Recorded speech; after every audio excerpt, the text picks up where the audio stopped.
जी, आप जो है हमारे पास ट्रीटमेंट के लिए आई थी, जी सर। तो आपकी क्या प्रॉब्लम थी? सर स्टार्टिंग में मुझको बहुत इरेगुलर पीरियड्स हो रहे थे। मतलब कभी 1 मंथ पे हो गया है, कभी 3 मंथ पे, और धीरे धीरे वो साइकिल एक्सटेंड होती जा रही थी। फिर उसके बाद मुझको और भी प्रॉब्लम स्टार्ट थी, जैसे बहुत ज़्यादा सर दर्द होना और होट फ्लशीज आना, हाथ बहुत ज़्यादा गर्म लगते थे, यूरिनेशन में ज़्यादा जाना है, और स्वेलिंग बहुत ज़्यादा फील होती थी। तो बहुत सारी प्रॉब्लम्स थी।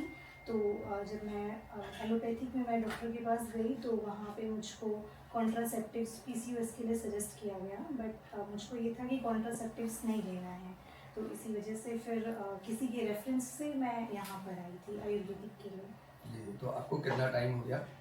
मुझको सर 1.5 मंथ, 1.5 महीने हो गए हैं तो मुझको। 1.5 महीने में आप कैसा महसूस कर रही हैं? बहुत बेटर हुआ है, बहुत बेटर। तो लेकिन क्या है कि एक आप हार्मोनल ट्रीटमेंट नहीं लेना पड़ा आपको, जी। और हमारे यहाँ जो आयुर्वेदिक मेडिसिन में जो गायनिक का ट्रीटमेंट है वो बहुत ही सेफ है।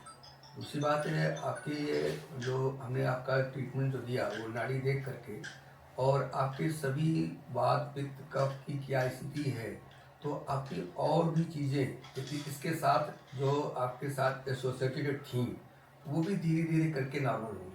जैसे आपकी हॉट फ्लशिंग, आपका जो है यूरिन प्रॉब्लम, या आपका जो है करना चाहिए कि सर दर्द की प्रॉब्लम, माइग्रेन जब कभी होता था, उसकी भी धीरे धीरे कम होगी, क्योंकि हमने आपका पूरा एक सिस्टम को ठीक करने के लिए मेडिसिन दी है, ठीक है ना। और आपने अभी मुझसे सवाल किया था एक दिन की ये दवाइयाँ मैं ले रही हूँ तो कोई इसका साइड इफेक्ट तो नहीं है। तो आप बिल्कुल निश्चित रहिए, आप 2 महीने बाद कराएं या 4 महीने बाद कराएं या 6 महीने बाद कराएं, केएफटी और एलएफटी तो एक नॉर्मल जांच है, आपको सब नॉर्मल आएगा। ये दवाइयाँ आपको जो है लीवर के लिए भी फायदेमंद हैं, किडनी को भी ये आपको सपोर्ट करेंगी। इवन आपको किडनी पे कोई लोड नहीं होगा, क्योंकि हमने आपको टोटल हर्बल मेडिसिन दी हैं और ऐसी औषधियाँ दी हैं कि जिनका कोई दुष्प्रभाव नहीं है। हाँ, निश्चित रूप से जो ये बात आती है आयुर्वेदिक दवाइयों के बारे में, वो कि दिमाग में कि मेटल, हैवी मेटल, या किडनी खराब होने का, तो वो कुछ क्या है कि मेडिसिन ही गलत होती है, देने वाला ही गलत होता है, तो ही ये इस तरह का प्रभाव होता है। क्योंकि जब हम विशुद्ध औषधियों का प्रयोग करेंगे, या जो है आयुर्वेदिक औषधि है ही नहीं, वो किसी रूप में स्टेरॉइड या पेन किलर ही है उसमें, है, और नाम कर दिया कि आयुर्वेद है, तो वो तो नुकसान करना ही करना है। तो वो कुछ ऐसे लोग हैं कि जो आयुर्वेद के नाम पे लोगों को मतलब जो है गलत मेडिसिन या इस तरह की दवाइयाँ दे करके उनको धोखे में डालते हैं और उनको तुरंत लाभ देने के लिए ऐसा करते हैं। लेकिन सही चिकित्सक के पास आप जाती हैं, क्वालिफाइड चिकित्सक के पास, आयुर्वेद चिकित्सक के पास जाती हैं, तो ऐसा कुछ भी दिक्कत नहीं होती।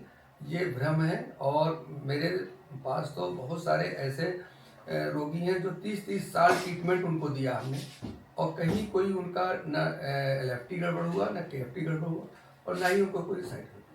चलिए, बहुत अच्छा है कि आप जो है मतलब आप खुश हैं यहाँ पर आने पर। बिल्कुल, मतलब इट इज़ बियॉन्ड एक्सपेक्टेशंस, क्योंकि मुझे आयुर्वेदिक की ज़्यादा नॉलेज नहीं थी। मैं यहाँ पे आई, मैंने 1.5 महीना ट्रीटमेंट भी लिया, और जो मेरी मेन प्रॉब्लम थी पीसीओएस, वो रेगुलेट हुई बहुत अच्छे से, मतलब टाइमली पीरियड्स हुए, और उसके साथ साथ में जो बाकी प्रॉब्लम्स थी वो भी काफ़ी सेटल हुई हैं अभी। तो मतलब बहुत अच्छा है। तो आप और लोगों को आप क्या संदेश देंगी? मैं बिल्कुल सजेस्ट करूँगी कि आयुर्वेदिक ट्रीटमेंट की तरफ जाना चाहिए, बट स्ट्रिक्ट परहेज के साथ, और आपका लाइफस्टाइल मॉडिफिकेशन बहुत ज़रूरी है। हाँ, आपने निश्चित रूप से देखा होगा कि हमने दवाइयों से ज़्यादा आपको डाइट चार्ट, लंबा सा डाइट चार्ट दिया, और आपको ये भी आपने महसूस किया होगा कि आप भले ही मैं तो सोचता हूँ कि आप बहुत फिजिशियंस, डॉक्टर्स के आप संपर्क में हैं, तो हमने मतलब डाइट में और उसमें आपको पूरा टाइम दिया कि कैसे आपको डाइट लेनी है, क्या करना है, क्योंकि दवा से ज़्यादा इम्पोर्टेंट है कि आपका परहेज और खान पान और लाइफ स्टाइल। ठीक है, जी, बहुत अच्छा है सर, थैंक यू। मेरी शुभकामनाएं।